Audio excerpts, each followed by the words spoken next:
But first up tonight, there's an irony attached to Victoria's spike in coronavirus cases that is not lost on many. Here's the state that championed Australia's toughest lockdown laws, a state that fined its people 4 times more than those in New South Wales and 3 times more than those in Queensland.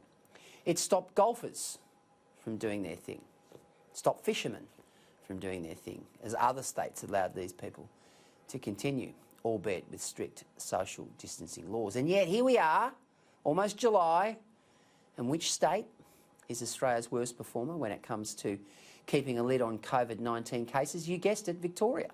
Now, there are many reasons for this. Luck, or a lack of it, is definitely one. But mass protests a few weeks back certainly played a role.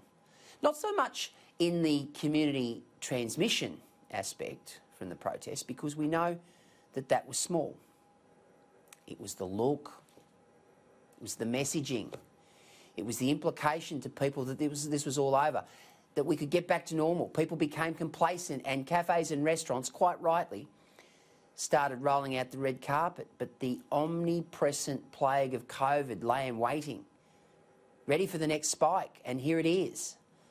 The Victorian spike is not just bad news for Victorians, but it's bad news for Australians as well, because nervous state premiers, including Annastacia Palaszczuk, are being spooked by the goings-on in Victoria. Tomorrow, she will announce whether the Queensland border will be reopened. Now, that seems unlikely, although the compromise is no doubt a travel bubble which excludes Victorians. That means long-suffering business and tourism operators will continue in Queensland to struggle, weighed down by a lack of interstate visitation. It's another nail in the coffin. Goodness knows what will become of these businesses when JobKeeper ends.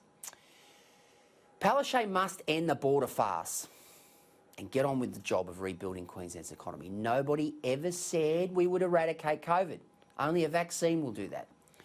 People need clarity and they need fresh hope. If she keeps the borders closed tomorrow, it will be just another cruel blow to Queensland's tourism industry.